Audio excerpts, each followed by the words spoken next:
Yego muraho neza nanone ndabasuhuje ni Samuel nk'ibisanzwe ugarutse tukaba tugarutse mu isomo ryerekeye no kubona ibyangombwa by'ubutaka cyangwa se kubona amakuru yanditse ku butaka.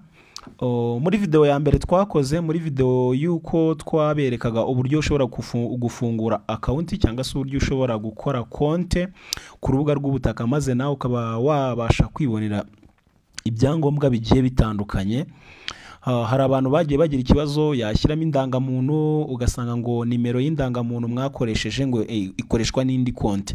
Iki ni ikibazo cy'abantu bakunda guhura nacyo, ariko nkwibutsa niyo wihutishe iyi video utayirebye kugira ngo wumve ibintu byose byibanze, kuko iyo wihutishije hari ibintu byinshi utabona, hari ibintu byinshi utabasha kubona cyangwa se utabasha kumva kandi by'ingenzi.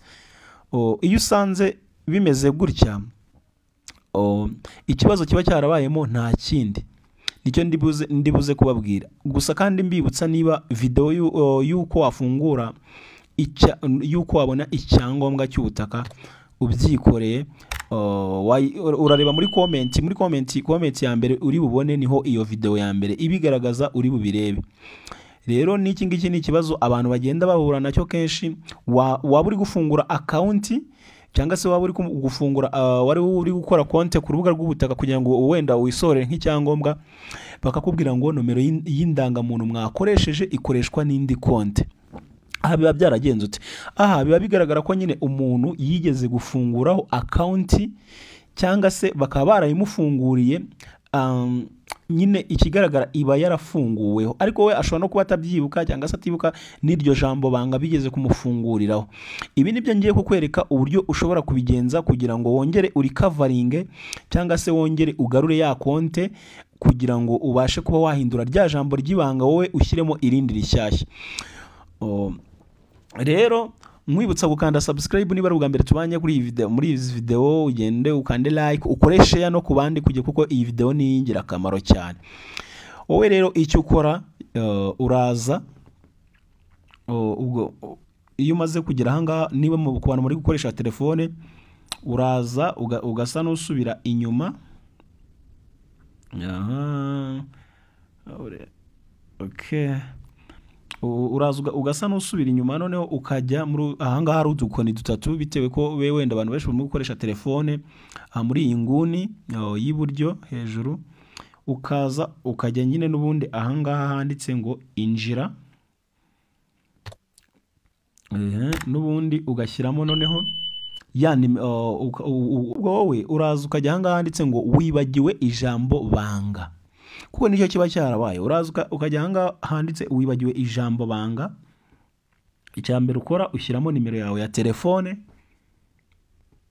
Yes, iyo umaze gushyiramo iyo umaze kubikora gutya ugashyiramo uraza ngo wibagiwe ijambo ry'ibanga, andike nimero yo koherezaho kode. Mbibutsa ko ikindi nimero ugomba gushyira hano ni nimero ibaruye kuri iyo ndangamuntu. Ntabwo ufata indangamuntu ngo ushyiremo indi nimero ya telefone itari y'uwo muntu, oya. Icyo ukora urashyiramo nimero ya telefone ibaruye kuri nyirangamuntu. Noneho numara kuyishyiramo, hano hasi uri buze kugira, ubwo nanjye kanze mbikore, uri buze gushyiramo hano hambere urashyiramo nimero ya telefone. Aha kabiri urabona hano hari handitse ngo indangamuntu, niba uri wishyire nimero y'indangamuntu yawe. Katubikore natwe turebe ibyo batubwira.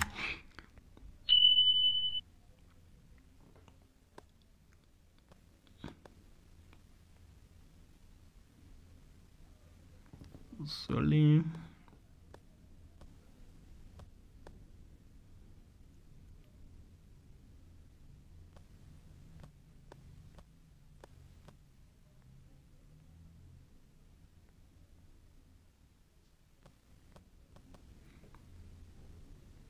Yes, ugashyiramo indangamuntu rimwe.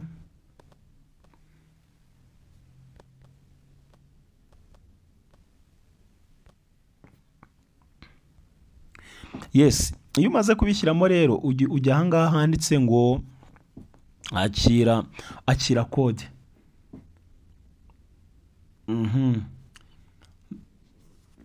Noneho iyo maze wamaze kubishyiramo bakakubwira bahita bakohereza kode kuri ya nimero y'indangamuntu. Uko ubigenza rero nkuko twavuze, uko bafungura ijambo banga murabizi, ni ugukoresha imibare n'ibimenyetso. Ushobora gukoresha wenda ushobora gukoresha wenda Rwanda 1 2 3 arobase akabazo, kandi wenda ra igatangira ikagomba kuba iri mu cyapa. Noneho wowe iyo bamaze, dore bahita n'ubundi bakugeza ahangaha muri kuhabona, urabona ibintu barimo bagenda batwereka. Harimo indangamuntu yacu, hariya handitse ngo wandikamo ijambo ry'ibanga rishya, uraryandika hariya hambere. Aha kabiri handitse ngo emeza ijambo ry'ibanga ryawe, wongera ukarishyiramo ku nshuro ya kabiri. Noneho hariya ha gatatu andika kode yo gusuzuma, ni ya kode baba bohereje kuri ya nimero ya telefone yawe. Wowe urareba kuri ya nimero ya telefone, noneho ukaza kuyishyiramo. Wamara kuyishyiramo ukajya ahangaha muri iri jambo ry'ubururu muri kubona handitse ngo rest password. Nyine ya password yawe iba yahindutse, noneho ku buryo uhita ugaruka inyuma ukaza kwinjiramo, noneho ukoresheje rya jambo ry'ibanga rishya, kuko uriya muntu basanze baramufunguriye account. Ubwo biba bivuze ko nyine ugomba kuza kugaruka niba umaze kubikora byose, washyizemo ya kode yo gusuzuma. Hano hambere washyizemo ijambo ry'ibanga rishya, na hano urongera uraryemeza, noneho hano ushyizemo na ya kode bakohereje kuri nimero ya telefone yo gusuzuma. Ubwo rero wowe icyo ukora, uhita n'ubundi ugaruka inyuma ukaza ukinjira bisanzwe, ugashyiramo ya nimero y'indangamuntu, ugashyiramo na rya jambo ry'ibanga rwakoze, noneho ukinjira bisanzwe. Ibindi ni ibisanzwe ukagenda wuzuza. Ikindi mbibutsa, wenda iyo ubikoze bikanga, tuvugishe tugufashe kuri izo nimero muri kubona muri screen. Ugize ikibazo wadusobanuza, ndetse no ku zindi serivisi zigiye zitandukanye. Hari abantu baba bafite ama UPI nta ndangamuntu afite, ibyo nabyo tukwereka uburyo dushobora kubigufashamo kandi ibintu bikagenda neza. Reka ngushimira niba twarebanye iyi video. Nge nitwa Ngirumwami Samuel, kanda subscribe kuri iyi channel kugira ngo ujye ubona ibintu byinshi bikungura ubumenyi muri izindi field. Niba hari ikintu wumva twakwigisha, tubwire muri comment. Urubuga ni urwanyu kandi turabakunda cyane. Imana ibarinde rero. Ciao ciao, nawe utaha.